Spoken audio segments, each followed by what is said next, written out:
या देवी सर्वभूतेषु मातृरूपेण संस्थिता नमस्तस्यै नमस्तस्यै नमस्तस्यै नमो नमः। ओम दुम दुर्गाय नमः। स्वागत है आपका हमारे चैनल पर। आज की इस वीडियो में आप सुनेंगे दुर्गा सप्तशती के 13वें अध्याय की कथा। इसके साथ ही आप सुनेंगे देवी सूक्त का पाठ और अपराध क्षमा याचना। देवी सूक्त का पाठ सप्तशती के बाद करना अनिवार्य माना गया है, तो वीडियो को आप पूरा देखिए और अगर वीडियो अच्छा लगे तो लाइक अवश्य कीजिए। साथ ही साथ सभी प्रकार की व्रत कथाएं सुनने के लिए और हमसे जुड़े रहने के लिए चैनल को सब्सक्राइब भी अवश्य कर लीजिए। तो चलिए शुरू करते हैं दुर्गा सप्तशती के 13वें अध्याय की कथा। ऋषि बोले, हे राजन, इस प्रकार मैंने देवी जी का उत्तम महात्म तुम्हें कहकर सुनाया है। जिसने इस जगत को धारण कर रखा है वह देवी इस प्रकार के प्रभाव वाली हैं। वही देवी विद्या उत्पन्न करती हैं। उसी विष्णु की माया ने ही, हे राजन, तुमको, इस वैश्य को तथा और भी विवेकवान जनों को मोहित करके रखा है। यह पहले भी मोहित थे, फिर आगे भी मोहित होंगे। इसलिए हे महाराज, तुम उसी परमेश्वरी की शरण में जाओ, क्योंकि वही देवी आराधना करने पर मनुष्यों को भोग, स्वर्ण एवं मोक्ष प्रदान करती हैं। मार्कंडेय ऋषि बोले, कौष्टुक जी, इस प्रकार ऋषि की बात सुनकर राजा सुरथ ने उत्तम व्रतधारी महाभाग मेधा ऋषि को प्रणाम किया तथा ममता और राज्य आदि के हरण से दुखी होकर तत्काल ही वह राजा तप करने चला गया। वह वैश्य भी नदी के पास जाकर भगवती के दर्शन के लिए देवी सूक्त का जप करने लगा और फिर राजा तथा वैश्य दोनों नदी के पास मृत्तिका से देवी की मूर्ति बनाकर प्रतिदिन पुष्प, धूप और हवन तर्पण आदि से धीरे धीरे आहार थोड़ा करते हुए निराहार होकर एकाग्रता से देवी जी में मन लगाकर एक चित्त होकर देवी जी की आराधना करने लगे। उन दोनों ने बलि प्रदान के समय अपने अंगों के रुधिर का प्रोक्षण किया। इसी प्रकार संयम पूर्वक 3 वर्ष पर्यंत आराधना करते रहे।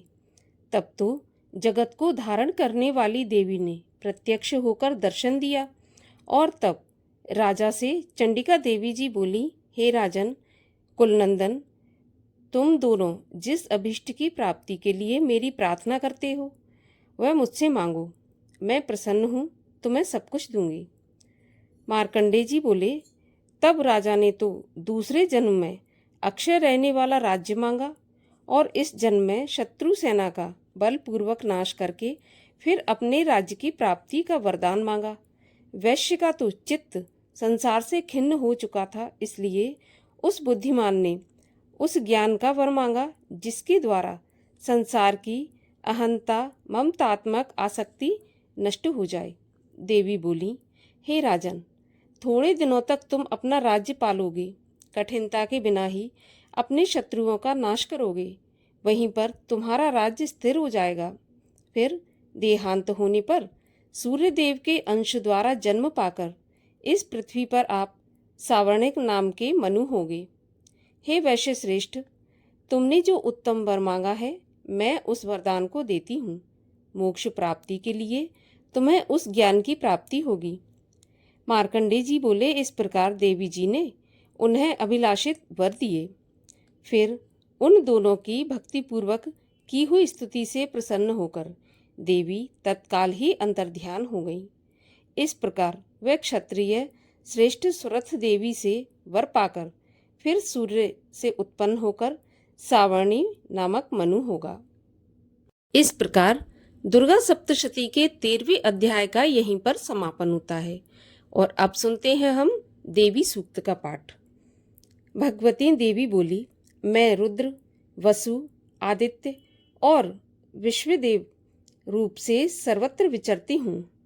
मित्र, वरुण, इंद्र, अग्नि और अश्विनी कुमारों को भी मैंने ही धारण कर रखा है। सोम, याग, विश्वकर्मा, सूर्य और ईश्वर नाम के देव मैंने ही धारण कर रखे हैं। जो देवताओं के उद्देश्य से प्रचुर हवि युक्त सोम याग आदि का अनुष्ठान करते हैं, उन यजमानों का फल मुझ में विद्यमान है। इस ब्रह्मांड की अधिष्ठात्री, पार्थिव और अपार्थिव देने वाली मैं ही हूँ। ब्रह्म साक्षात संविद ज्ञान रूपा मैं ही हूँ। यह ज्ञान ही सब उपासनाओं का मूल है। मैं ही अनंत जीवों में प्रविष्ट हूँ। देवता इस प्रकार अनेक भावों से मेरी उपासना करते हैं। जीव तो अन्न आदि खाद्य द्रव्य भक्षण करता है, देखता है, वह प्राण धारण करता है तथा सुनता है। ये सब क्रियाएं मेरे द्वारा ही सिद्ध होती हैं। जो मुझको इस दृष्टि से नहीं देख सकते, वे नाश को प्राप्त होते हैं। हे सौम्य, तुमसे जो तत्व कहे हैं उन्हें श्रद्धा पूर्वक सुनो। मैं यह उपदेश स्वयं दे रही हूँ। देवता और मनुष्यों द्वारा यही सेवित है। मैं जिसे चाहती हूँ उसे उच्च पद प्रदान करती हूँ, ब्रह्म बनाती हूँ तथा ऋषि और सर्व ज्ञान संपन्न सुमेधा बनाती हूँ। रुद्र के लिए धनुष खींचती हूँ। इस प्रकार मैं सर्वत्र व्याप्त हूँ।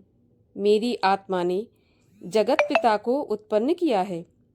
इसके ऊपरी भाग में आनंदमय कोश के अंदर विज्ञानमय कोश में तेरा कारण अवस्थित है। मैं समस्त भुवनों में प्रविष्ट होकर रहती हूँ। स्वर्गलोक में मेरे शरीर से स्पष्ट है। मैं जल वायु की भांति प्रथित होती हूँ, तभी ही यह सारी सृष्टि आरंभ होती है।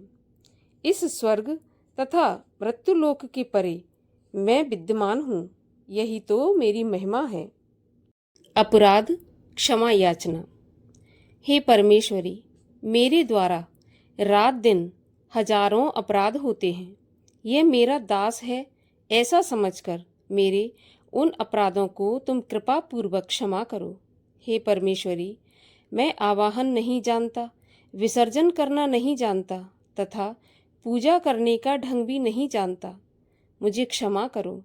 हे देवी, हे सुरेश्वरी, मैंने जो मंत्रहीन, क्रियाहीन और भक्तिहीन पूजन किया है, वह सब आपकी कृपा से पूर्ण हो। हे जगदम्बिके, मैं अपराधी हूँ, किंतु तुम्हारी शरण में आया हूँ। इस समय दया का पात्र हूँ। जैसा चाहो वैसा करो। हे देवी, हे परमेश्वरी, अज्ञान से, भूल से अथवा बुद्धि भ्रांति होने से मैंने जो न्यूनता या अधिकता कर दी हो, वह सब क्षमा करो और प्रसन्न हो जाओ। सच्चिदानंद स्वरूपा परमेश्वरी, जगत माता कामेश्वरी, तुम प्रेम पूर्वक मेरी यह पूजा स्वीकार करो और मुझ पर प्रसन्न रहो। इस प्रकार दुर्गा सप्तशती के 13वें अध्याय और देवी सूक्त क्षमा याचना का पाठ यहीं पर समाप्त होता है। अगर कथा अच्छी लगी हो तो लाइक अवश्य कीजिए और हमारे चैनल पर बैसाख मास के महात्म्य की कथाएं भी सुनाई जाएंगी। इसके लिए आप हमारे चैनल को सब्सक्राइब करके रखिए। माता रानी की कृपा आप पर और आपके परिवार पर हमेशा बनी रहे।